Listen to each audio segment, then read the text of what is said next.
Baik, bismillahirrahmanirrahim. Assalamualaikum warahmatullahi wabarakatuh. Waalaikumsalam Waalaikumsalam warahmatullahi warahmatullahi wabarakatuh. Ya, selamat sore semuanya. Semoga selalu dalam keadaan sehat ya, selalu dalam keadaan bahagia apapun yang sedang kita hadapi ya. Jadi harus tetap semangat ya, karena mengingat perjuangan belum selesai ya, masih harus terus kita mengupayakan sekuat tenaga dan sekuat pikiran dan sekuat waktunya ya untuk menyelesaikan hal-hal yang memang sudah menjadi tanggung jawab untuk kita selesaikan ya. Tapi yakinlah apa yang kita lakukan untuk saat ini itu bukanlah hal yang sia-sia. Mungkin tidak sekarang tapi nanti atau mungkin sebentar lagi ya. Dalam hal ini jangan sampai surut di jalan ya, harus terus semangat dan mengingat kembali bahwasanya kalian ini kan sudah masuk semester 2, artinya apa yang kalian jalani pada saat semester 1 dan memang kalau ada yang dirasa kurang sesuai dengan harapan ya, terutama dengan nilainya, berarti kesempatan kalian untuk meningkatkan harapan kalian dengan nilai yang mungkin lebih harusnya lebih baik ya daripada yang sebelumnya atau lebih tinggi daripada sebelumnya, ya inilah saat-saat kalian harus bisa semaksimal mungkin untuk berupaya dan berusaha ya. Artinya jangan sampai nanti penyesalan-penyesalan yang sudah pernah dirasakan di semester awal itu terulang lagi ya. Jadi jangan sampai itu menjadi beban tersendiri untuk kalian sehingga akan menghambat dalam proses penyelesaian kuliah ya. Jadi itu tadi jangan sampai terlena dengan hal-hal yang sifatnya itu tidak support ya dengan perkuliahan. Oke, untuk sesi review materi yang akan saya laksanakan pada sore hari ini tetap membutuhkan partisipasi kalian ya, karena dalam hal ini tugas saya hanya mereview ya. Kalau materi sudah saya sampaikan semua, tinggal kalian mau menyimak atau tidak. Dan saya pun juga bebaskan ya, tidak harus dalam 1 hari selesai.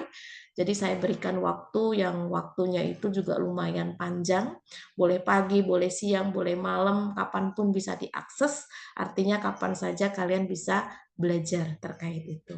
Ya, nah untuk kesempatan kali ini saya juga ingin mengetahui bagaimana keaktifan kalian dan seberapa dalam apa yang sudah kalian pahami ya dari materi yang saya berikan. Gitu. Untuk judul yang terakhir ya di materi kita mikrobiologi, ya ini pekan ke-15, itu berkenaan dengan mikrobiologi terapan. Sebetulnya kalau berbicara mikrobiologi terapan tuh sangat banyak banget ya yang sudah menerapkan bidang keilmuan mikrobiologi, terutama kesehatan ya. Tapi dalam hal ini memang tidak semuanya bisa saya sampaikan karena mengingat waktu yang terbatas ya, tapi paling tidak ada satu yang bisa kalian pahami dan itu merupakan salah satu dari terapan mikrobiologi ya, yang memang kita tidak bisa lepas dari perkembangan ilmu terutama di bidang mikrobiologi. Salah satunya apa? Salah satunya di bidang kesehatan, yakni antibiotik. Jadi antibiotik ini bisa dikatakan sebagai aplikasi dari salah satu aplikasi dari bidang keilmuan mikrobiologi. Jadi bisa kita pahami tanpa adanya pengembangan ilmu mikrobiologi, maka antibiotik sampai sekarang tidak bisa dijumpai ya. Artinya semua berawal dari bagaimana para ahli dulu ya melakukan penelitian-penelitian di bidang mikrobiologi sehingga bisa diketahui adanya senyawa yang memiliki aktivitas sebagai antibiotik. Apa itu antibiotik? Nah, nanti bisa kalian paparkan ya dalam menjawab setiap pertanyaan yang saya berikan. Itu sebagai pengantarnya, jadi nanti bisa ditentukan siapa yang menjawab. Tidak perlu rebutan karena semuanya pasti kebagian. Ya. Oke, untuk yang pertama di sini pertanyaan dasar ya. Ini yang tadi saya spill di awal ya. Kalian sebelum tahu banyak terkait bagaimana karakteristik antibiotik, sejarahnya bagaimana, penemuan dulunya gimana, kemudian proses penemuannya gimana, jenis-jenisnya apa saja. Kalian harus paham dulu definisinya ya. Antibiotik itu apa? Nah, ini ya jangan sampai nanti kalian sudah ngomong panjang lebar, ternyata pengertiannya enggak ngerti gitu ya. Baik, di sini disilakan atas nama Desak Made Widiari. Silakan Widi. Masih Bu. Baik Ibu, jadi antibiotik merupakan golongan senyawa baik alami maupun sintetik yang memiliki kemampuan menekan atau menghentikan proses biokimia atau pertumbuhan bakteri khususnya dalam proses infeksi bakteri. Cukup Ibu. Oke. Baik, kalau ditanya apa itu antibiotik, ya kita sebetulnya sudah bisa mengambil pengertiannya dari unsur-unsur katanya ya, antibiotik. Anti itu apa? Sesuatu yang sifatnya adalah melawan gitu ya. Melawan yang memang tidak kita inginkan tentunya ya, atau menekan. Nah, dalam hal ini yang mampu melawan itu apa? Senyawa yang memang memiliki kemampuan itu semua dan sifatnya memang bisa dikatakan berasal dari sesuatu yang hidup gitu ya. Jadi makhluk hidup gitu. Nah, bisa kita simpulkan di sini apa sih antibiotik itu? Ya ini golongan senyawa ya, baik itu sifatnya yang alami maupun juga yang sintetik ya, yang memiliki kemampuan itu tadi melawan, menekan ya atau menghentikan semua proses-proses metabolisme yang itu terjadi pada bakteri ya, yang khususnya dalam hal ini pada saat proses terjadinya infeksi gitu. Jadi dalam hal ini kita mencoba untuk menghilangkan segala bentuk kehidupan si bakteri tersebut kalau dia mengancam kehidupan dari makhluk hidup yang lain. Ya, dalam hal ini kita kenal dengan proses infeksi. Ya, jadi jangan sampai itu bisa menyebabkan berbagai jenis dampak ya atau berbagai jenis penyakit yang ditimbulkan karena aktivitas bakteri yang khususnya bersifat patogen itu tadi, yang bisa menyebabkan berbagai penyakit di dalam tubuh manusia. Walaupun sebetulnya mengingatkan lagi ya, kalau kalian sudah belajar tentang terkait dasar-dasar imunologi ya, kita tahu bahwasanya sebetulnya tubuh kita ini kan sudah punya kekebalan alami. Ya, kekebalan alami yang memang ada di dalam tubuh kita yang dirancang khusus untuk melawan segala bentuk ancaman-ancaman yang ada di luar lingkungan yang bisa masuk ke dalam tubuh manusia. Ya salah satunya ancaman itu dari mikroba atau dari bakteri, terutama bakteri patogen ya yang memang bisa masuk ke dalam tubuh kita sehingga dia bisa numpang hidup di sana gitu ya, mengambil segala nutrisi yang dibutuhkan oleh manusia itu atau kita sebagai orang yang terinfeksi gitu ya. Dan tidak hanya itu, bakteri pun juga bisa mengeluarkan zat-zat toksik yang bisa menyebabkan berbagai kerusakan-kerusakan yang ada di dalam organ-organ tubuh kita. Nah, sehingga bisa menyebabkan apa? Penyakit begitu. Nah, memang tubuh kita punya yang kita kenal sebagai sistem imun. Sistem imun baru nanti dikeluarkan ketika kita terinfeksi oleh bakteri tersebut. Namun dalam kondisi yang tidak selalu baik gitu ya, karena kan kita kondisinya beda-beda tuh ya, tergantung lingkungan juga, tergantung cuaca juga gitu ya, tergantung nutrisi yang kita asup juga gitu. Ada kalanya kekebalan tubuh kita tidak baik ya. Sehingga apa? Untuk melawan itu semua akan kewalahan atau akan kesulitan sehingga timbullah sakit itu. Nah, ketika dalam tubuh kita yang sudah kewalahan, sudah tidak memungkinkan untuk melawan semua bakteri-bakteri yang masuk dalam tubuh kita, maka saat itulah kondisi tubuh butuh bantuan. Nah, bantuannya berupa apa? Berupa antibiotik gitu. Meskipun tidak boleh terburu-buru. Jadi sakit 1 hari langsung minum antibiotik, nah itu sama aja kita memberikan sesuatu yang belum jelas peruntukannya. Ya, biasanya antibiotik ini akan diberikan ketika sudah menunjukkan gejala-gejala yang apa ya, kalau tubuh kita sudah terinfeksi dan sulit untuk disembuhkan dengan cara alami berupa kekebalan tubuh kita, gitu. Ya, makanya baru perbolehkan untuk mengkonsumsi antibiotik dan pastikan penyebabnya adalah bakteri, bukan virus atau bukan yang lain. Nanti salah sambung gitu ya. Penyebabnya apa, dikasihnya apa gitu. Jangan sampai. Artinya dalam hal ini kita dibutuhkan pengetahuan-pengetahuan ya. Artinya tidak selalu antibiotik itu kita asup ya sebelum kita tahu penyebab pastinya itu apa, dan memang tubuh kita betul-betul sudah tidak kuat lagi ya dengan adanya infeksi yang mungkin bertubi-tubi itu tadi, sehingga menyebabkan kita harus ada asupan antibiotik tersebut. Tentunya dengan pengawasan dokter begitu ya. Oke, itu tadi jawabannya betul ya, bahwasanya antibiotik itu apa, yaitu tadi golongan senyawa yang memang bisa berasal dari sesuatu yang alami atau memang sintetik ya. Keywordnya adalah yang punya kemampuan untuk menghambat, menekan ya, menghentikan segala bentuk kehidupan dari bakteri tersebut ya. Ini konteksnya dalam proses infeksi. Jadi pada saat bakteri tersebut terutama yang patogen menginfeksi tubuh makhluk hidup yang lain, misalkan manusia, hewan ya, yang memang bisa menyebabkan berbagai jenis penyakit gitu ya.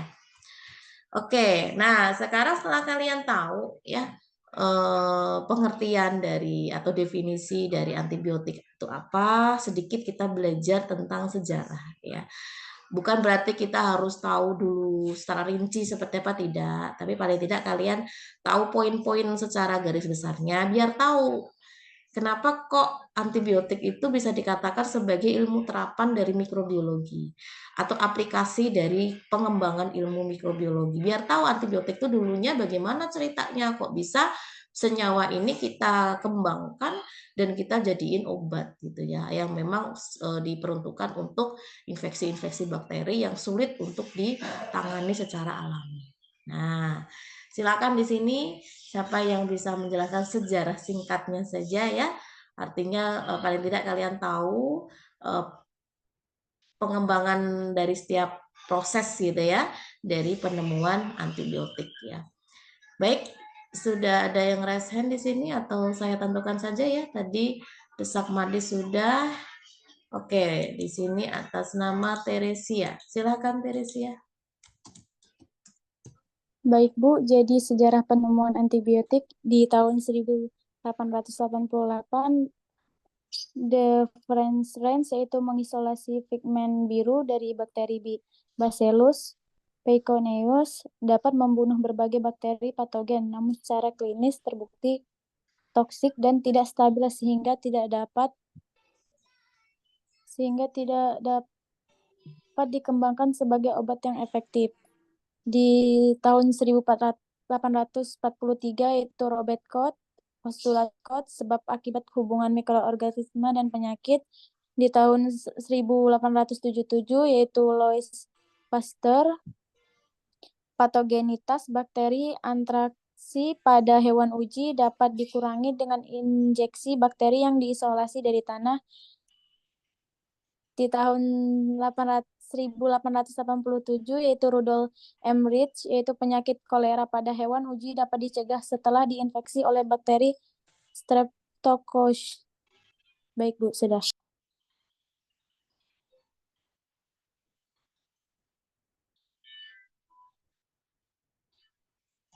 Oke, baik.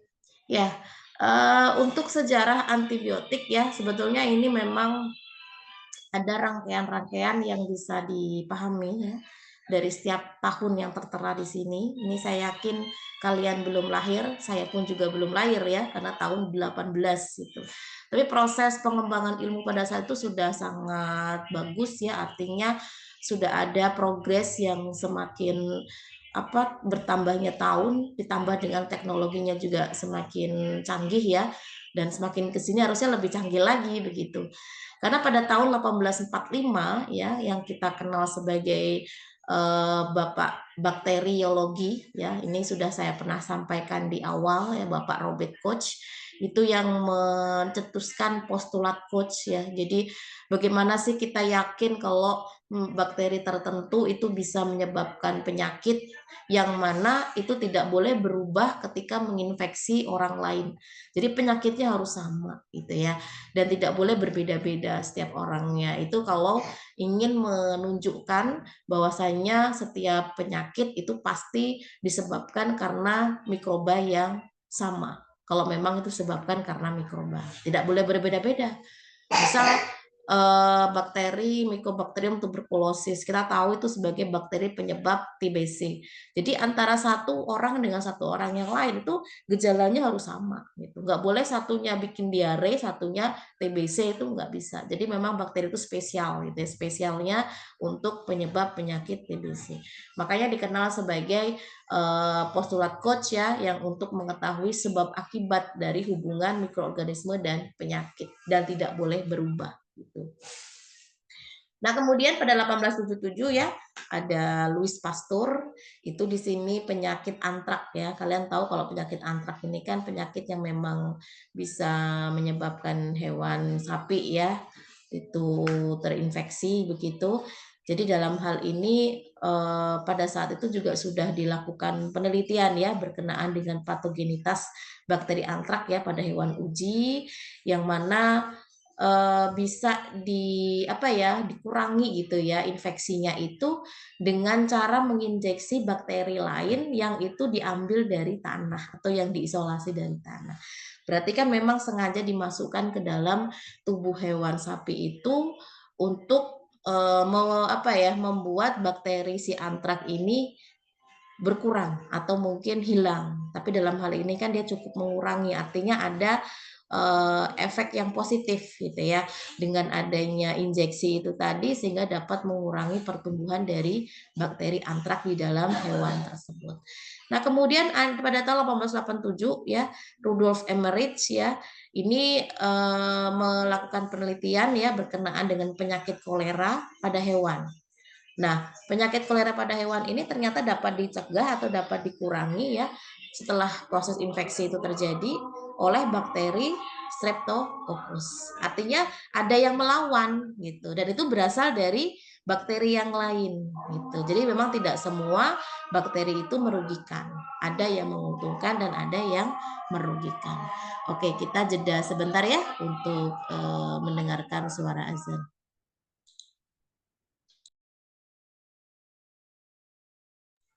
Oke, dilanjut lagi ya.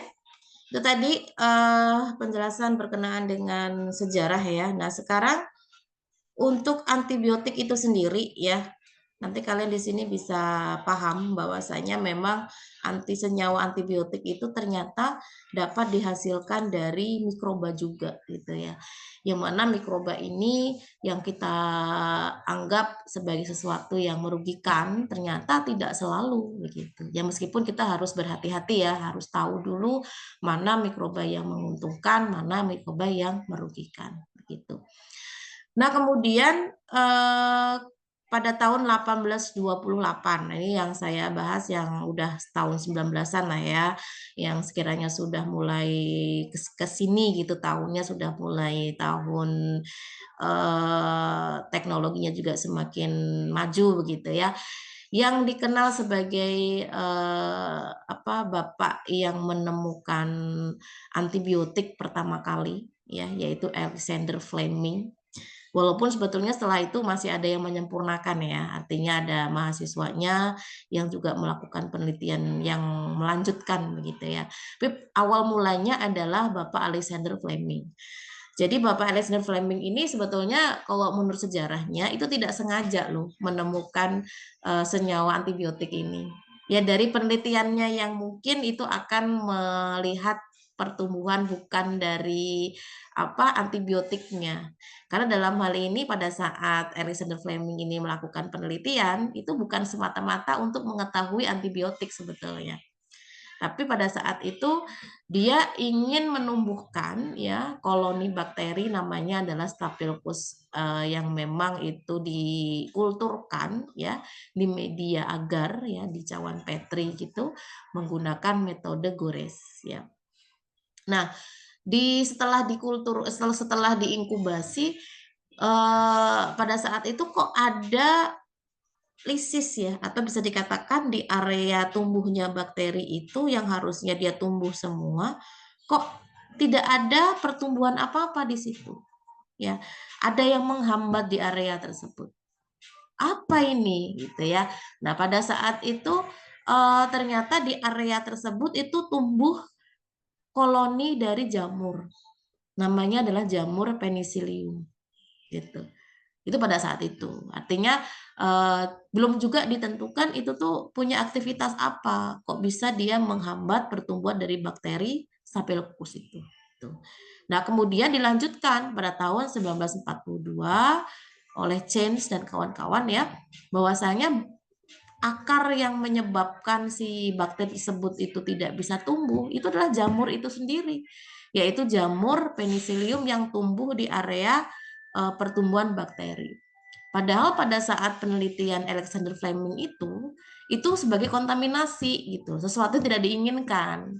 Karena penicillium harusnya nggak tumbuh di situ. Tapi kenapa kok dia tumbuh? Berarti kan ada kontaminasi gitu. Ternyata kontaminasi membuahkan hasil namanya ya.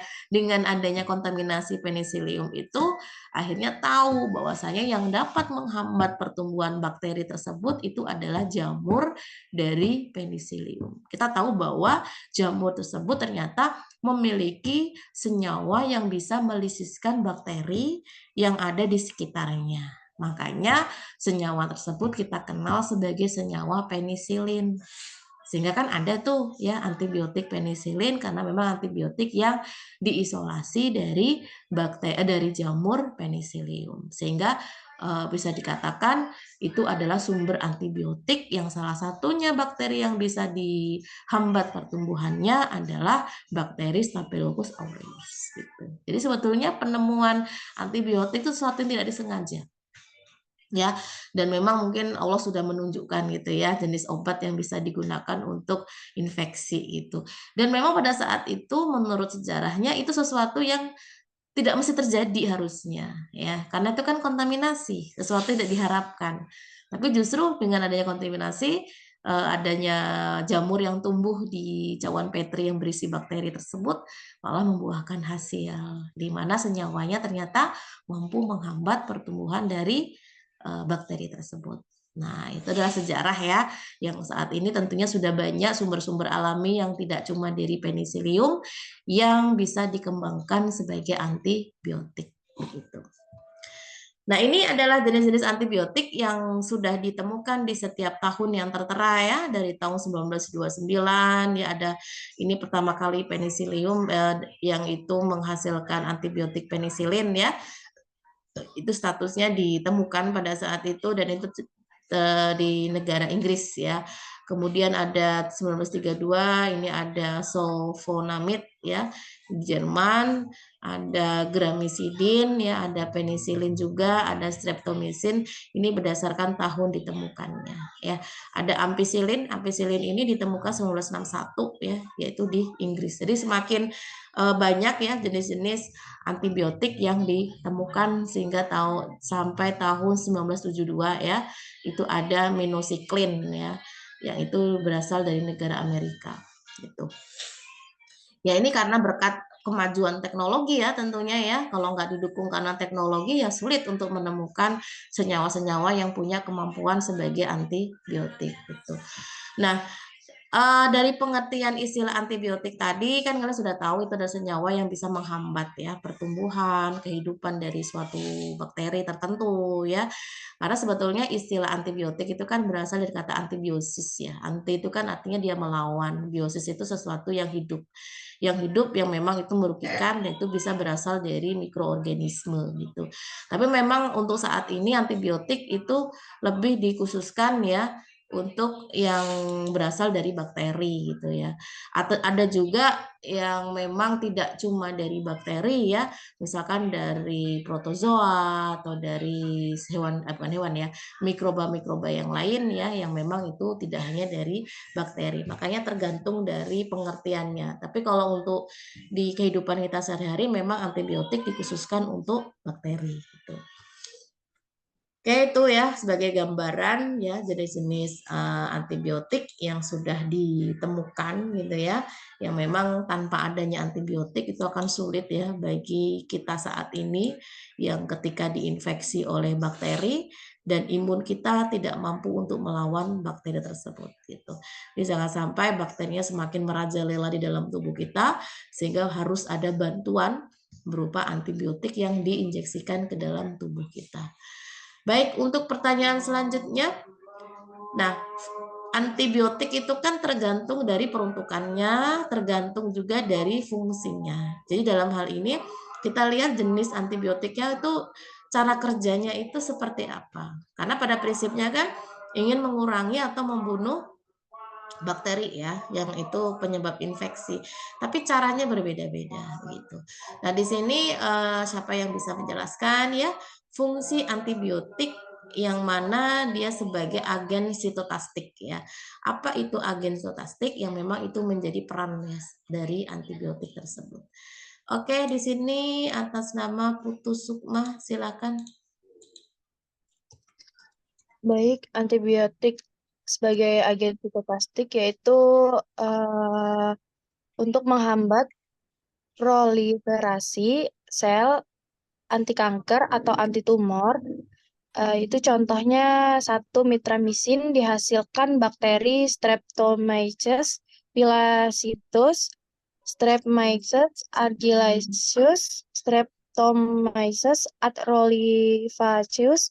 Yang kedua, mitramisin C dihasilkan oleh bakteri Streptomyces cespitosus, dan yang ketiga neocarizonatatin dihasilkan oleh bakteri Streptomyces Carzinostaticus. Sudah cukup, Ibu. Oke. Sebetulnya tidak lepas dari istilah yang digunakan ya. Artinya sitotastik. Sitotastik itu kan sito itu kan artinya sel ya.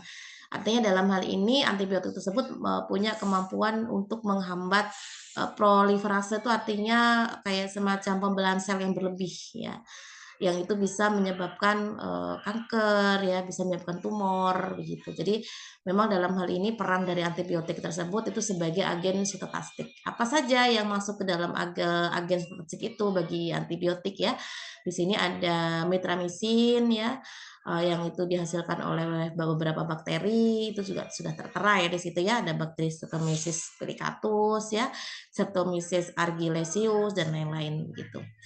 Dan juga ada mitramisin C itu juga sebagai agen sitotastik ya, dan juga ada neocarzinostatin ya, itu juga dihasilkan oleh bakteri yang memang dalam hal ini sumbernya adalah dari mikroba bakteri. Berarti betul ya, dalam hal ini banyak sekali sebetulnya jenis-jenis bakteri yang bisa kita manfaatkan. Ya, tentu pemanfaatannya bukan sesuatu yang mudah dan murah ya, pasti butuh yang namanya teknologi. Nah, tanpa adanya teknologi sebetulnya untuk mendapatkan hal yang di luar dari nalar kita itu sesuatu yang susah gitu ya, tanpa adanya teknologi tersebut. Nggak beda kita tahu ilmu tapi nggak ada fasilitas ya, seperti dokter atau kalian lah, kalau memang kalian punya keilmuan di bidang farmasi, kalian ditempatkan di suatu tempat yang tidak ada fasilitas apapun, tanpa ada alat, tanpa ada obat, itu akan sulit untuk memberikan kontribusi. Jadi memang bagaimanapun fasilitas itu akan mendukung pengembangan ilmu yang ada. Jadi tanpa adanya fasilitas ya ilmu nothing gitu ya, tidak bisa diterapkan dalam bidang apapun. Tentu kita nggak cuma omdo ya, omong doang gitu. Jadi harus ada buktinya gitu ya. Jadi dalam hal ini teknologi itu harus dikembangkan, dan kalian juga tidak boleh risih ya dengan perkembangan teknologi, karena bagaimanapun kita harus mengikuti zaman begitu. Oke. Nah, ini sedikit saya ambil contoh ya, bahwasanya memang antibiotik itu ternyata tidak cuma dibutuhkan di bidang kesehatan, khususnya adalah farmasi gitu, tapi ternyata ada bidang-bidang lain yang juga membutuhkan antibiotik, karena mengingat kalau bidang lain yang objeknya kan tidak mesti harus manusia ya, dalam hal ini yang bisa terinfeksi bakteri, hewan itu juga bisa terinfeksi bakteri.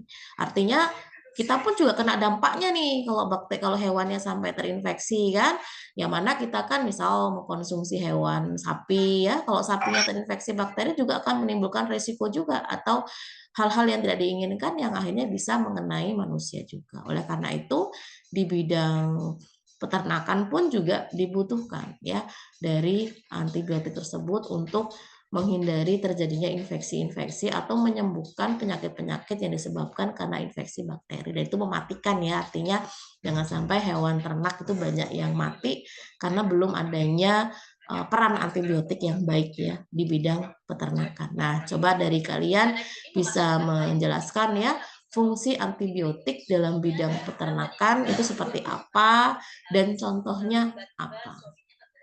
Siapa ini yang belum? Baik, Ibu. Oke, silakan. Baik, Bu. Antibiotik yang digunakan untuk bidang peternakan dalam konsentrasi subterapi itu mengefektifkan proses pencernaan makanan dalam saluran pencernaan ternak. Yang pertama ada tilosin dihasilkan oleh bakteri Streptomyces pradie. Yang kedua ada cubemycin dihasilkan oleh bakteri Trichomyces viridis. Lalu ada tiopeptin yang dihasilkan oleh bakteri Streptomyces tateamensis. Cukup, Bu.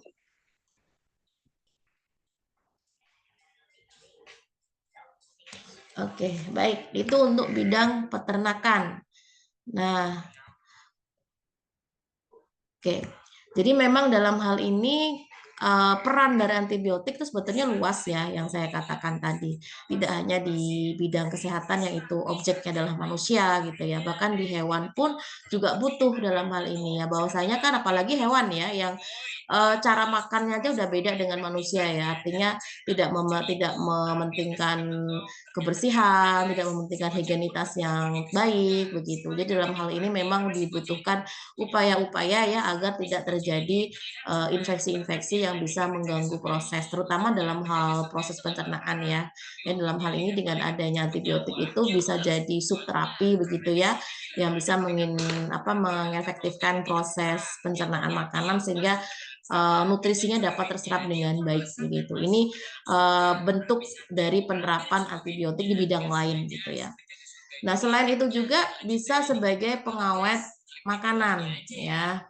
Silakan di sini, mana ini tabelnya ini. Nah, siapa yang bisa menjelaskan untuk yang sebagai pengawet makanan ya. Tapi tentunya dalam pengawet makanan ini tidak boleh berlebihan ya, harus ada batasan tertentu agar tidak justru malah menyebabkan masalah ya bagi kesehatan manusia.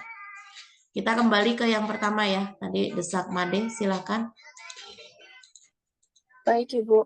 Jadi antibiotik sebagai bahan pengawet makanan itu digunakan untuk bahan pengawet pada produk pangan yang bertujuan untuk menghindari kontaminasi mikroorganisme yang dapat merusak produk pangan. Yang pertama itu ada tilosin, itu bersifat efektif terhadap spora bakteri Bacillus. Yang kedua itu lisin terhadap bakteri Clostridia. Terus yang ketiga tetrasiklin untuk menjaga kesegaran ikan, daging, dan ayam potong. Cukup, Bu. Dan ketika mereka mencoba untuk melakukannya lagi, kali ini dia sudah siap. Baik, itu kemudian, nah, setelah kalian tahu ya peran-peran dari antibiotik yang bisa dipahami, nah untuk mendapatkan antibiotik yang sudah berdasarkan sejarah-sejarah tadi ya, memang kebanyakan itu bisa diambil dari alam ya, dari alam yang memang itu diharapkan bisa memberikan manfaat begitu ya. Dengan adanya aktivitas antibakteri dari senyawa tersebut begitu. Tapi meskipun demikian memang untuk mendapatkan yang lebih memberikan kemampuan untuk menghambat itu sudah banyak yang dari sintetik begitu ya.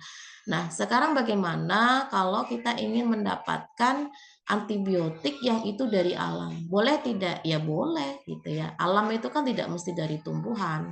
Alam itu kan mikroba juga alam, sesuatu yang hidup gitu loh maksudnya ya. Artinya dalam hal ini bisa kita ambil dari sesuatu yang memang jumlahnya melimpah, yang tidak begitu banyak dimanfaatkan ya, atau mungkin sesuatu yang pertumbuhannya cepat.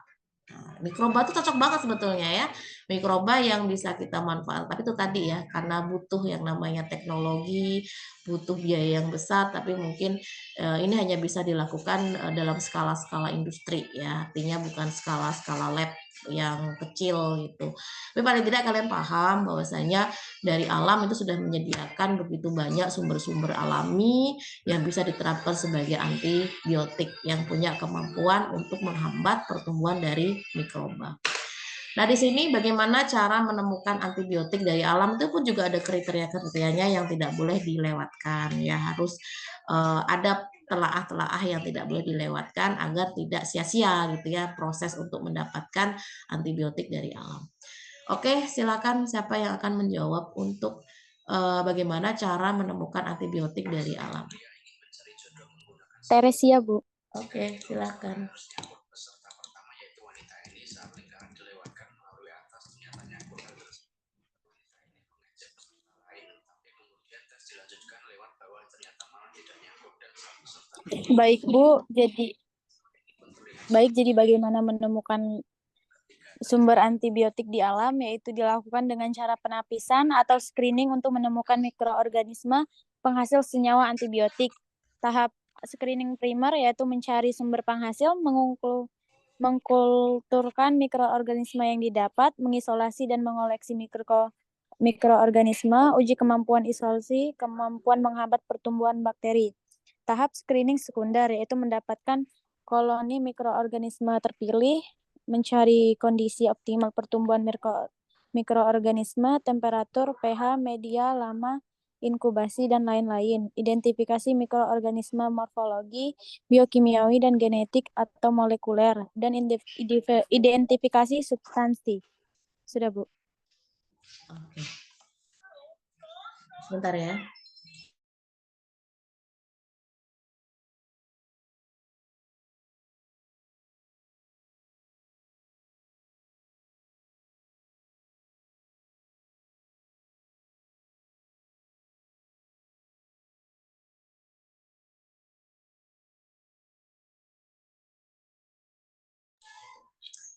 Oke, jadi seperti yang dijelaskan tadi ya, untuk mendapatkan sumber antibiotik yang itu dari alam memang bukan hal yang mudah ya tentunya, karena dalam hal ini ada beberapa proses yang tidak boleh terlewatkan ya, karena dalam hal ini kan kita ingin menemukan sesuatu yang bisa kita kembangkan gitu ya untuk menjadi senyawa antibiotik gitu.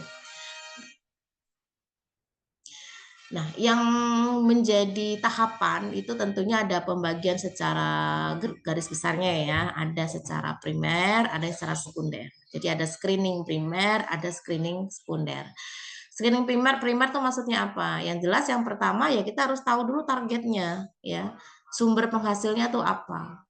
Jangan sampai kita gabut ya, langsung mengisolasi sesuatu yang kita nggak tahu itu ada atau tidak. Paling tidak itu berasal dari referensi, dari apa itu namanya pengalaman yang sifatnya empiris ya, yang mana tanaman itu kalau memang itu tanaman itu bisa menyembuhkan infeksi walaupun belum ada penelitian secara realnya, tapi berdasarkan pengalaman itu juga bisa dijadikan bahan pertimbangan gitu ya.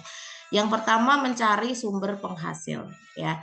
Nah kemudian setelah ditemukan ya misalkan mikroba tertentu yang memang memiliki kemampuan untuk bisa menghasilkan senyawa antibiotik, kita mengkulturkan ya. Bener nggak itu bakteri yang akan kita gunakan? Jangan sampai nanti ada bakteri-bakteri lain yang memang masih ada di dalam kultur tersebut. Jadi memang kita ingin mengkulturkan tuh artinya memang mengambil senyawa murninya dari bakteri tersebut yang memang sifatnya tunggal.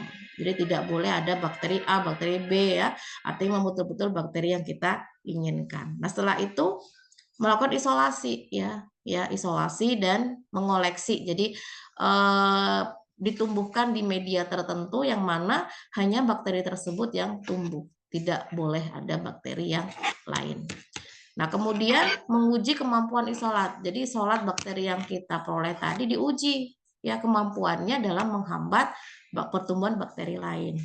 Kalau memang dia memiliki kemampuan yang sama seperti penisilin tadi, yang itu diambil dari jamur ya, kalau ini kan mikroba itu bisa jamur, bisa bakteri gitu ya. Nah, baru bisa dikategorikan kandidat ya, kandidat sebagai anti bakteri gitu yang bisa kita kembangkan untuk antibiotik gitu. Nah, kemudian tahap yang kedua adalah tahap sekunder. Jadi tahap sekunder itu yang jelas yang pertama kita ingin mendapatkan koloni ya, koloni itu kan nggak cuma satu ya, berarti ada kelompok bakteri yang memang itu memiliki kemampuan dapat menghasilkan senyawa antibiotik kan begitu. Nah, koloni itu tentunya tidak mudah tumbuh. Berarti kita harus mencari tempat yang bisa ditumbuhi oleh bakteri tersebut, ya. Ya kita istilahnya merawat gitu ya. Jangan sampai dia mati. Berarti kan harus memperhatikan apa? Medianya, pH-nya, ya, temperaturnya, kemudian lama inkubasinya itu diperhatikan, dirawat baik-baik gitu ya, supaya dia bisa tumbuh gitu. Lalu kita identifikasi, benar nggak yang tumbuh itu adalah bakteri yang kita maksud. Jangan sampai nanti kita nanamnya apa, tumbuhnya apa. Nah, sama halnya dengan kita nanam bibit melon yang tumbuh semangka, nggak nyambung gitu ya. Tapi dalam hal ini harus sama apa yang kita tanam dan apa yang kita panen begitu. Sama dengan koloni mikroba tadi. Kita menumbuhkan bakteri apa, ya tumbuhnya bakteri tersebut, tidak boleh yang lain. Lalu akan dilakukan identifikasi substansi. Nah, dalam hal ini tentunya banyak sekali rangkaian-rangkaian yang memang harus dilewati ya, berdasarkan penelitian-penelitian yang memang itu pasti butuh yang namanya biaya dan alat gitu ya, yang itu berkenaan dengan teknologi. Jadi memang itu adalah upaya yang bisa ditempuh ya, dari sekian banyak tadi yang dipaparkan di tabel-tabel penemuan-penemuan antibiotik yang prosesnya seperti ini gitu ya. Jadi luar biasa sekali ya para penemu-penemu, para ahli sebelum-sebelumnya itu yang begitu berjuang ya untuk mendapatkan senyawa yang bisa menyelamatkan orang banyak gitu ya. Nggak kebayang aja sih kalau sampai detik ini tidak ditemukan senyawa itu, bagaimana cara menyembuhkan infeksi? Bagaimana cara mengurangi pertumbuhan bakteri? Ya, bisa saja mungkin bisa mengancam jiwa begitu ya, artinya banyak sekali yang akan menjadi korban gitu. Karena dengan adanya luka yang mungkin itu terbuka, walaupun itu awal mulanya bukan karena bakteri, itu bisa terkena infeksi bakteri. Kenapa? Karena sifatnya kan dia ada kontak dengan lingkungan. Jadi kalau tidak ada upaya untuk disembuhkan luka tersebut, maka akan menimbulkan atau memicu infeksi-infeksi bakteri yang bisa memperparah luka tersebut gitu. Nah, tanpa adanya antibiotik itu akan susah sekali untuk mengurangi infeksi yang terjadi di dalam tubuh manusia. Itu ya. Oke, kemudian untuk pertanyaan selanjutnya ya, sebutkan jenis fungi. Nah, sekarang fungi ya yang dapat menghasilkan antibiotik dan jenis antibiotik yang dihasilkan. Jadi ada antibiotik yang berasal dari bakteri, ada antibiotik yang berasal dari fungi. Memang sebetulnya nama antibiotik itu nggak jauh dari sumbernya ya. Kayak penicillium tadi itu kan jenis fungi, itu nama antibiotiknya adalah penisilin gitu. Jadi memang penemunya ini menyesuaikan dengan asal mula dari mikroba yang menghasilkan senyawa tersebut. Oke, siapa yang akan menjawab di sini jenis fungi yang dapat menghasilkan antibiotik dan contohnya? Tadi siapa yang terakhir yang belum ini? Putu Sukma ya? Putu Sukma silakan.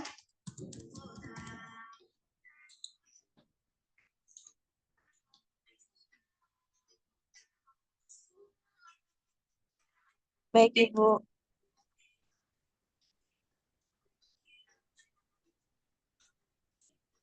Yang pertama itu ada bakteri Bacillus gram negatif, penghasil antibiotik yang jenisnya Bacillus subtilis. Antibiotiknya itu bacitracin, terus Bacillus polymica, antibiotiknya polymyxin B, dan mikroorganisme Actinomycetes, jenisnya itu Streptomycetes nodosus, antibiotiknya amphotericin B.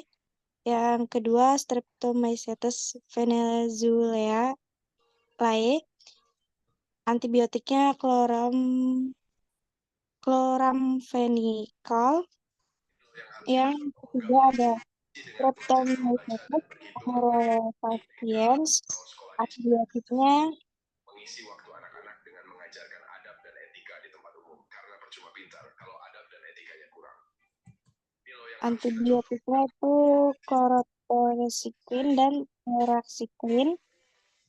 Yang keempat ada Streptomycetes rhinosus, antibiotiknya teracycline. Yang kelima ada Streptomycetes erythraeus, antibiotiknya erythromycin. Yang keenam, Streptomycetes fradiae, antibiotiknya neomycin. Yang ketujuh ada Streptomycetes griseus, antibiotiknya streptomycin. Yang kedelapan ada Streptomycetes purpurea, antibiotiknya gentamicin. Dan yang terakhir Streptomycetes mediateronale, antibiotiknya rifamicin. Sudah cukup, Ibu. Ini tadi yang kamu sebutin bakteri ya. Pertanyaannya itu yang fungi. Tadi siapa? Tadi Made ya? Apa Widi ya? Apa Putu? Ya udah, tadi berarti Putu yang udah jawab yang ini ya, yang bakteri ya. Berarti yang fungi belum. Oke, yang fungi berarti siapa ini? Yang belum tadi. Vivi ya? Iya, Bu. Oke, Vivi yang fungi ya. Baik, Ibu. Dari fungi sendiri ada Cephalosporium sp, itu nama antibiotiknya cefalotin. Lalu ada Penicillium griseofulvum, antibiotiknya gliseofulvin. Lalu ada Penicillium notatum, antibiotiknya penicillin. Kemudian ada Penicillium chrysogenum, antibiotiknya penicillin. Yang terakhir ada Cephalosporium acremonium, antibiotiknya cephalosporin. Cukup, Bu. Oke, baik. Ya, itu adalah contoh-contoh ya. Contoh artinya tidak semuanya atau belum semuanya disebutkan ya. Paling tidak ini bisa mewakili ya bahwasanya memang mikroorganisme itu sudah banyak sekali yang bisa kita kembangkan ya untuk antibiotik gitu. Begitu pula untuk yang fungi ya. Fungi pun juga ada yang bisa kita kembangkan juga sebagai antibiotik.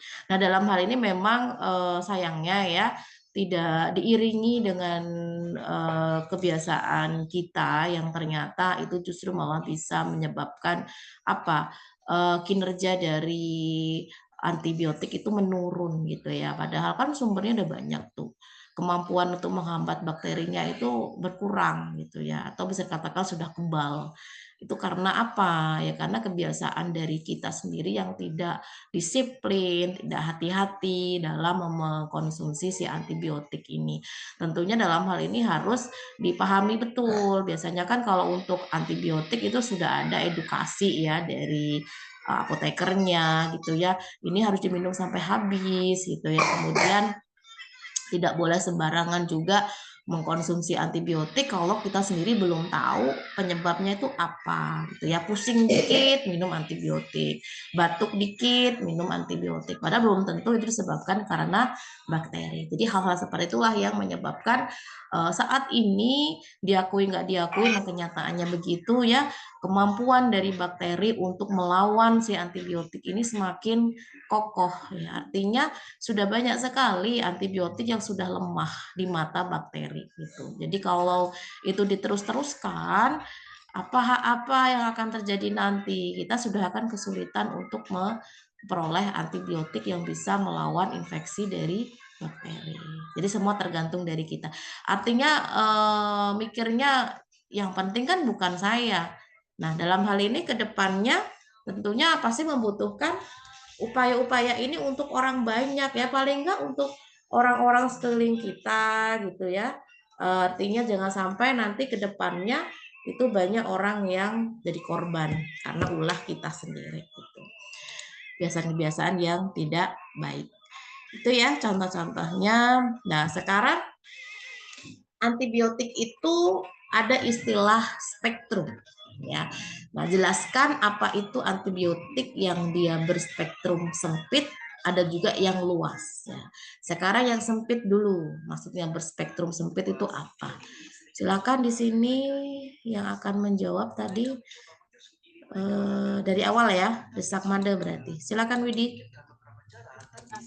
Baik, Ibu. Jadi mekanisme kerja antibiotik berspektrum sempit itu dia hanya mampu menghambat segolongan jenis bakteri saja. Misalnya mampu menghambat atau membunuh bakteri gram positif atau negatif saja. Contohnya itu seperti rifampicin yang dihasilkan oleh Streptomyces mediateri itu untuk menghambat aktivitas tuberkulosis. Terus penisilin itu penghasilnya penicillium, dia aktivitas bakteri gram saja. Cukup, Ibu.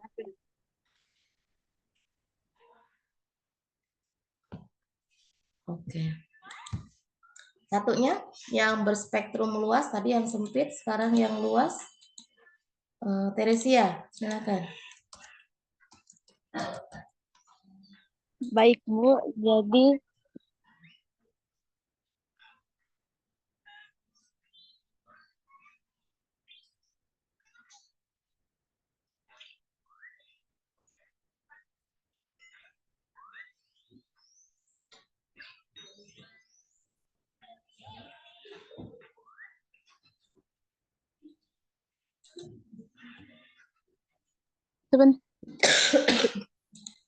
Jadi berdasar mekanisme kerja antibiotik berdasarkan spektrum atau kisaran kerjanya antibiotik, yaitu antibiotik berspektrum sempit atau narrow spektrum hanya mampu menghambat segolongan jenis bakteri saja. Misal hanya mampu menghambat atau membunuh bakteri gram positif saja atau gram negatif saja.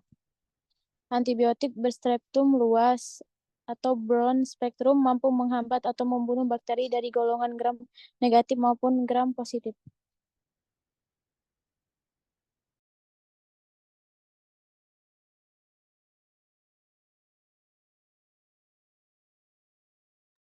Antibiotik penisilin, penghasil Penicillium chirogenium, aktivitas bakteri gram positif, cephalosporin,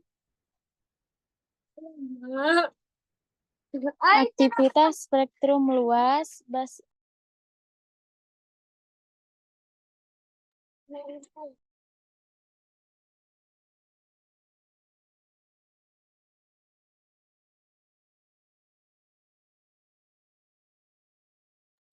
Bacillus yaitu atau Bacillus subtilis, bakteri gram positif, polymyxin B atau Bacillus polymyxa, bakteri gram negatif, erythromycin, penghasil Streptomycetes erylaeus yaitu bakteri gram positif, neomycin, Streptomycetes pradie, spektrum luas, rifamycin, Streptomyces mediferae, tuberkulosis, gentamicin, Streptomycetes purpurea yaitu spektrum luas, dan tetracycline, Streptomyces rhinosus atau aktivitasnya spektrum luas. Baik, Bu, sudah.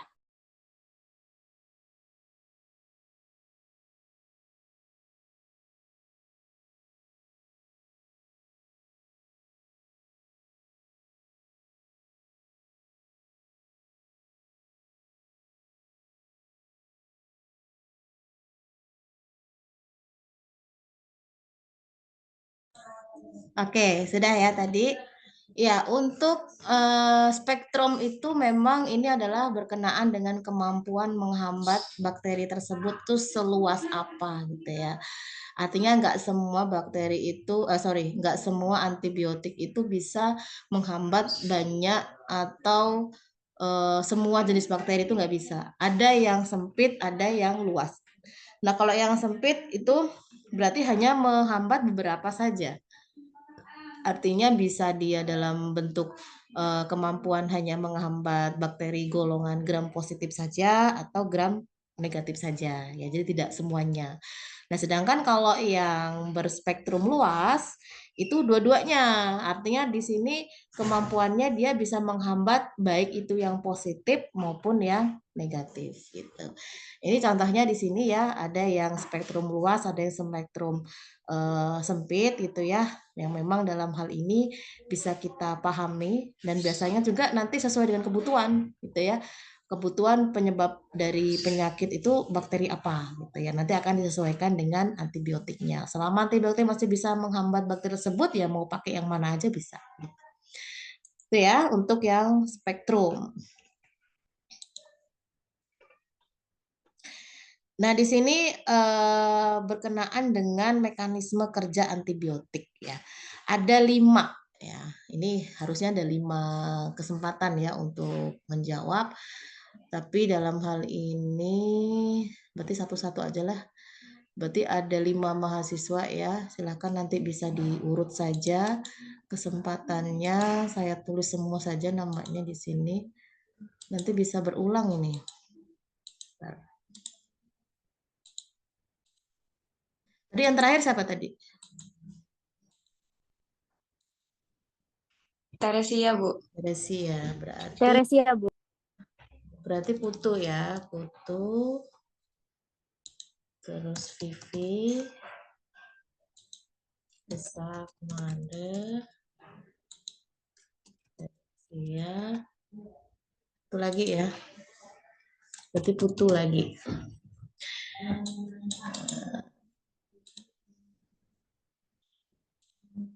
Oke, ada 5 di sini ya.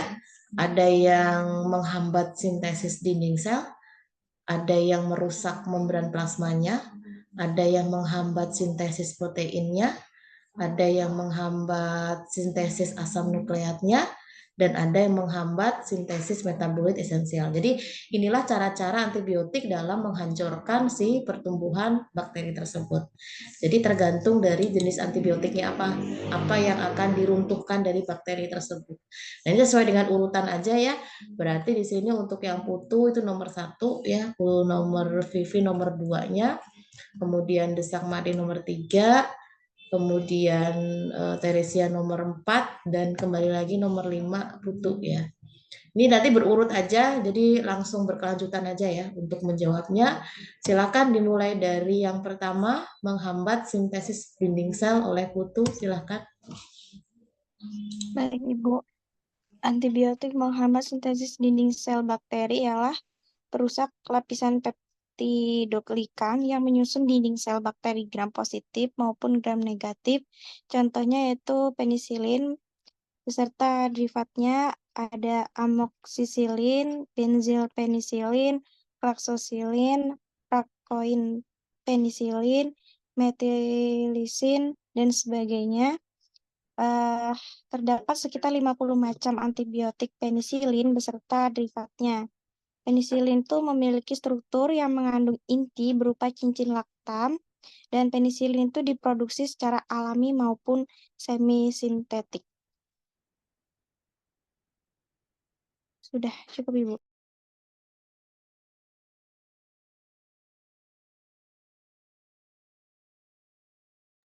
Baik, Bu. Yang kedua ada antibiotik yang merusak membran plasma. Pada bakteri, membran plasma bersifat semi-permeable dan berfungsi mengendalikan transport metabolit dari dalam keluar sel. Adanya kerusakan membran plasma pada bakteri dapat menghambat atau merusak kemampuan membran plasma sebagai penghalang osmosis dan menghambat proses biosintesis pada penyusunan membran plasma. Antibiotik golongan polipeptida itu merusak dengan mengubah permeabilitas membran plasma. Contohnya polimixin B, suatu peptida yang di dalamnya terdapat satu ujung molekul larut lipid dan ujung molekul yang lain larut air. Cukup, Ibu.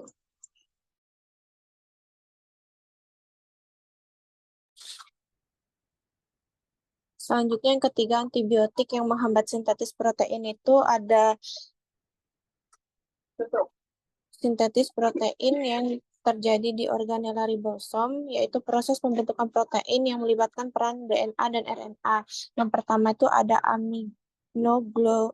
aminoglisida, yaitu kelompok antibiotik yang mengandung amino dan glikosida yang bekerja langsung pada ribosom, bersifat spektrum luas dan bersifat bakterisid. Mekanisme kerjanya itu antibiotik aminoglisida ini berikatan dengan subunit 30S ribosom bakteri dan ada juga yang pada subunit 50S ribosom. Contoh antibiotik aminoglisida glikosida ini ada streptomisin, gentamisin, dan tobramycin.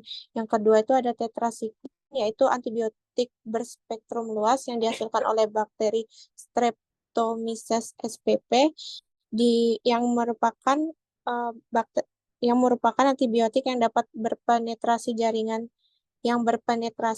tubuh sehingga dapat melawan rickettsia dan chlamydia.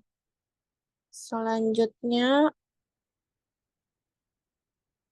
ada chloramphenicol dan macrolida. Cukup, Ibu.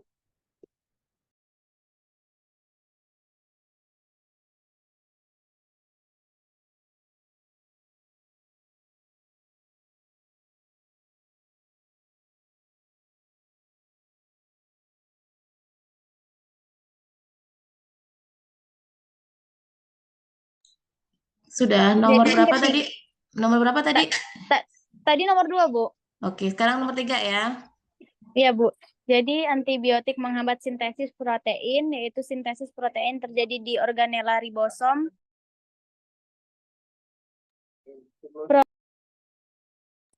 Proses pembentukan protein yang melibatkan peran DNA dan RNA.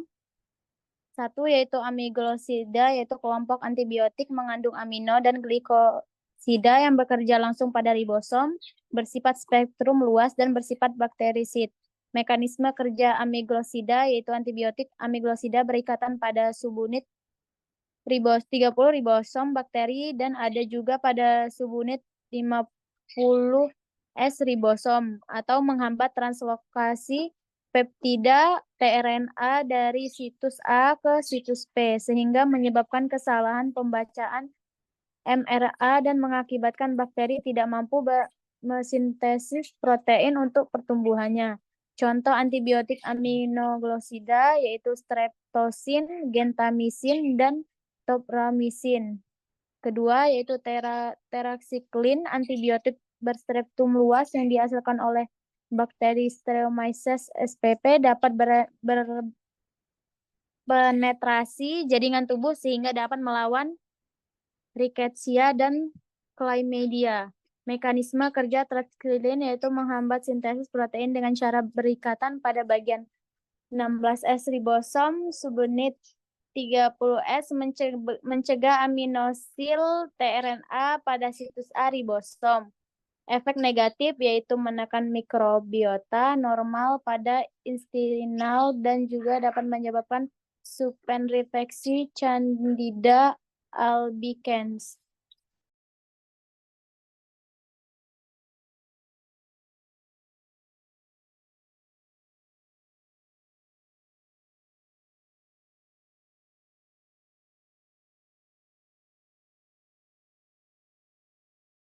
Baik, Bu, sudah.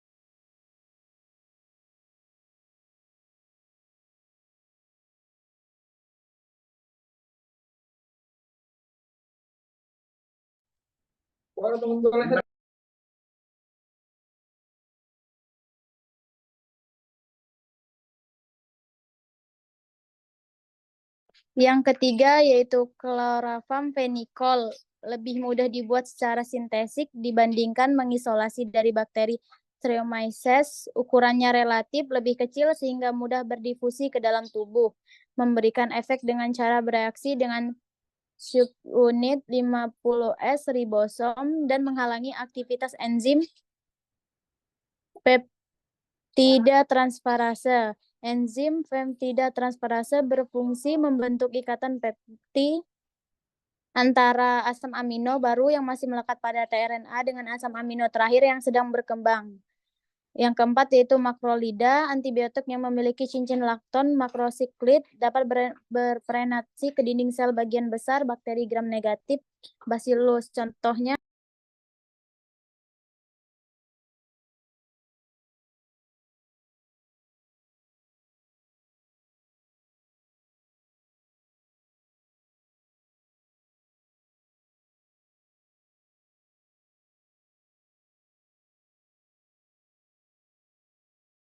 Sudah, Bu.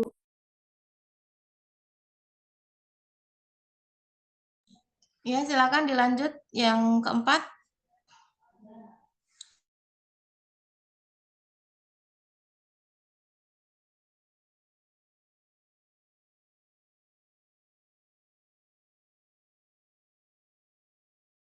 Baik, Ibu. Jadi yang keempat, antibiotik menghambat sintetis asam nukleat, DNA dan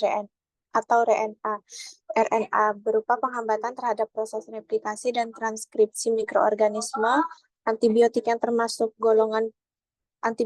yang termasuk golongan quinolon dan rifampin. Yang pertama itu quinolon, misalnya asam nalidiksat, mekanisme kerjanya itu dia menghambat enzim DNA girase pada replikasi DNA sehingga akan menghambat replikasi DNA dan transkripsi mRNA. Efektif untuk ini pengobatan infeksi saluran kencing. Yang kedua, rifampisin itu derivat dari rifamycin. Apa deh? Mekanisme kerjanya itu menghambat sintetis mRNA dengan cara mengikat subunit beta RNA polimerase bakteri sehingga menghambat proses transkripsi mRNA. Efektif terhadap bakteri Mycobacteria tuberculosis pada TBC dan Mycobacterium leprae pada lepra.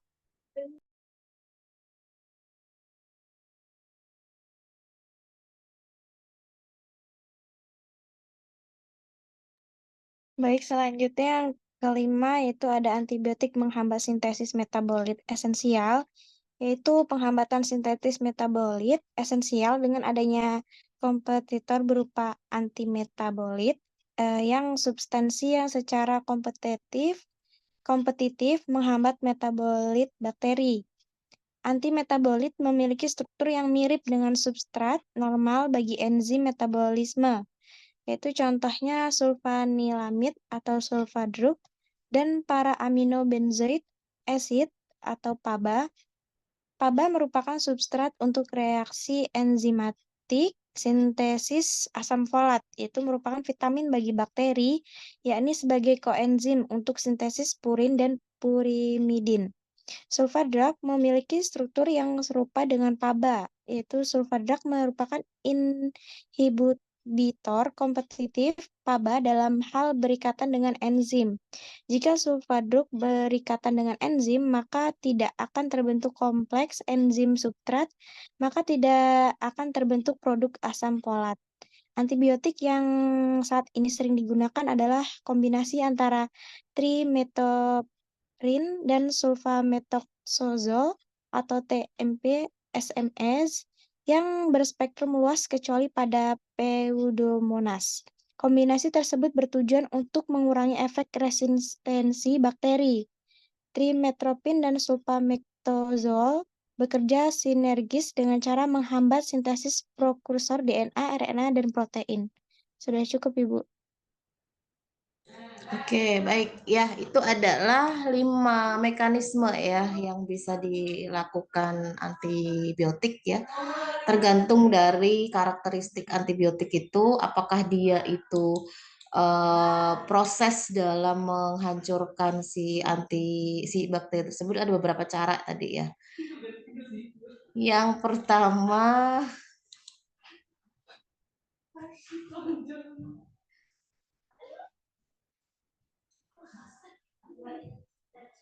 nah, yang pertama ini ya menghambat sintesis dinding sel.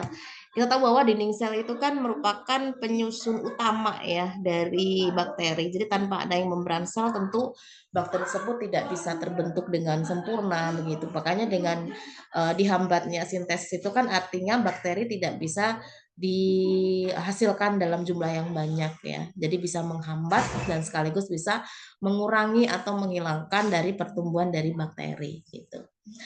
Oke, selebihnya nanti silakan kalian bisa pelajari lagi ya 5 mekanisme tersebut. Saya rasa cukup ya untuk pertemuan kita sore hari ini untuk menyelesaikan ya pertemuan terakhir di mata kuliah mikrobiologi. Silakan nanti bisa dipelajari dengan baik ya materi-materi yang sudah di-share-kan, dan harapannya sih kalian bisa belajar dengan baik sehingga tidak ada yang tertinggal ya. Karena tentunya akan sulit kalau misalkan kalian ada yang tidak lurus atau yang tertinggal, otomatis kalian harus mengulang di semester berikutnya, dan ini akan menghambat sekali dalam proses penyelesaian kuliah. Tidak hanya untuk mata kuliah ini, tentu juga dengan mata kuliah yang lain. Oke ya. Dan sesuai dengan rencana kita besok insya Allah ya, kalian mempresentasikan dari hasil praktikum secara luring yang sudah kalian lakukan ya. Harapannya sih kalian bisa menyampaikan itu dengan baik, setiap judulnya apa, hasilnya apa, kegiatannya apa saja yang bisa kalian paparkan ya, dan sesuai dengan kelompoknya. Kalaupun toh memang ada kegiatan yang dikerjakan dalam satu kelompok ya tidak masalah, nanti bisa dipresentasikan sekaligus, tidak harus berulang ya. Tapi kalau yang sifatnya kelompok silakan dipresentasikan oleh masing-masing kelompok, kegiatan-kegiatan apa saja yang sudah kalian lakukan pada saat praktikum gitu ya. Oke, sampai sini ada yang mau ditanyakan? Cukup, Ibu. Oke, cukup ya. Kita akhiri dengan membaca hamdalah bersama-sama. Dan dari saya, Assalamualaikum warahmatullahi wabarakatuh. Waalaikumsalam warahmatullahi wabarakatuh. Terima kasih, Bu. Oke, sama-sama.